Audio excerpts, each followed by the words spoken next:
Stop. Before you lace up your gym shoes tomorrow morning, ask yourself this one question that changes everything. Is your body actually treating your workout like a threat? Because here is what nobody is telling you. You are waking up at 5 a.m. You are showing up 5 days a week. You are sweating through HIIT sessions, crushing leg day, tracking every macro, and somehow the scale is going up, not down. Up. You checked your pants last Tuesday, and they felt tighter. You looked in the mirror on Friday and thought, what is happening to me? You are doing everything right and getting the wrong result. That is not a motivation problem. That is not a discipline problem. That is a biology problem. And in the next 10 minutes, I am going to show you exactly why your gym routine may be working against your body, and the precise shift that... Here is the comparison we are making today. Two approaches to fitness. Two completely different outcomes, even with the same calories, same gym, same effort level. Approach A is what 90% of people are doing right now. More workouts, higher intensity, push through fatigue, no days off, grind until it works. Approach B is what exercise physiologists like Dr. Stacy Sims and researchers at the University of Copenhagen have been publishing about since 2019.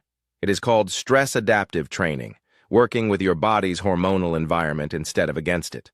Now here is why this matters to you specifically. A study published in the Journal of Obesity in 2022 tracked 200 adults over 16 weeks. Half followed a high-frequency, high-intensity plan. Let me paint the picture of option A because you probably recognize it. Monday, chest and triceps. Tuesday, HIIT cardio, 45 minutes. Wednesday, back and biceps. Thursday, another cardio session because you ate a burger Wednesday night. Friday, legs. Saturday, full body because you want to stay consistent. Sunday, maybe rest, maybe a long run. You are proud of that schedule. You should be. The commitment is real. You're also running on 6 hours of sleep because life is busy. You are stressed at work. Your boss dropped a deadline on you last Thursday at 4 p.m.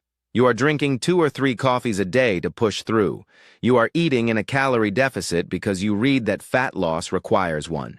This is the path that fitness culture built for you. Instagram celebrates it. Gym bros respect it. Motivational accounts repost it. And for some people in some seasons of life, it works. But for a growing number of people, and the research is now very clear on this, it triggers a hormonal cascade that actively stores fat. Here is exactly why. Your body cannot tell the difference between running from a bear and running a 6 a.m. sprint interval.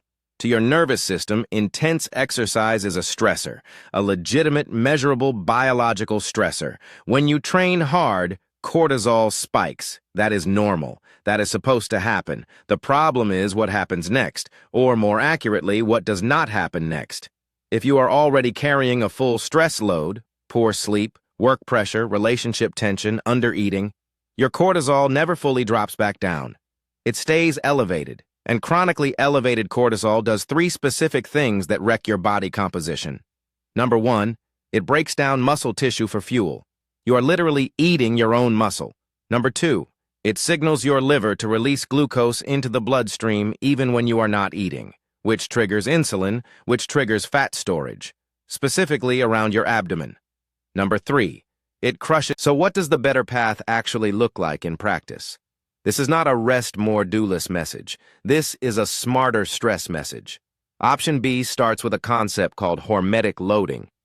The idea is that exercise stress should be a precise dose, enough to trigger adaptation, not enough to trigger sustained cortisol elevation. In practical terms, this means 3 to 4 training sessions per week instead of 6. It means session length capped at 45 to 55 minutes, because research from the University of New Mexico shows cortisol spikes sharply after the 60-minute mark in strength training. It means strategically placing your hardest sessions on days when your life stress is lowest, not just when the gym schedule says leg day. It means prioritizing sleep to a degree that most fitness culture considers soft. Sleep is not recovery from training. Sleep is training.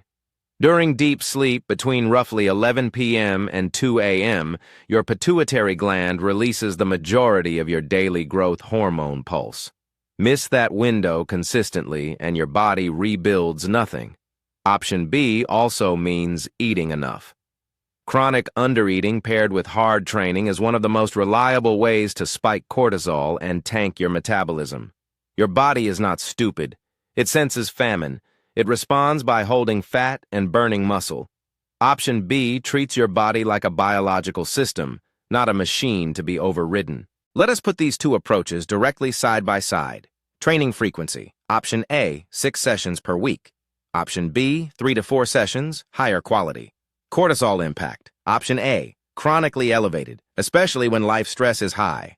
Option B, acute spikes with full recovery between sessions. Body composition over 12 weeks. In a 2021 meta-analysis from the British Journal of Sports Medicine covering 11 separate trials, moderate-frequency training with structured recovery produced 34% greater fat loss than high-frequency training in participants with high baseline stress scores.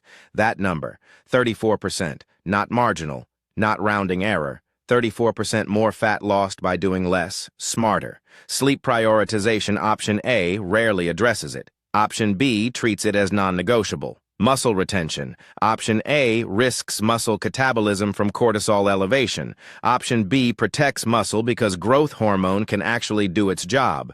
Sustainability over 6 months. Option A leads to burnout, injury, and what researchers at Harvard's T.H. Chan School of Public Health call exercise-induced psychological fatigue, where people quit entirely by month 3. Option B produces a feedback loop of visible results that makes consistency almost automatic. The math is not close. Here is the truth that takes most people years to accept. More is not more. Optimal is more. The gym culture that celebrated grinding through exhaustion, training on 2 hours of sleep, and treating rest days like failure has left millions of people fatter, more inflamed, and more frustrated than when they started. The verdict is option B. Not because it is easier. Structured, intentional training is its own kind of hard. But because it works with the body you actually have, not an imaginary machine that never gets stressed, never loses sleep, and never has a difficult week at work. You are a human being with a hormonal system that responds to cumulative stress load. Train accordingly.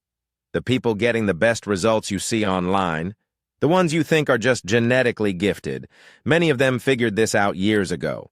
They are not training harder.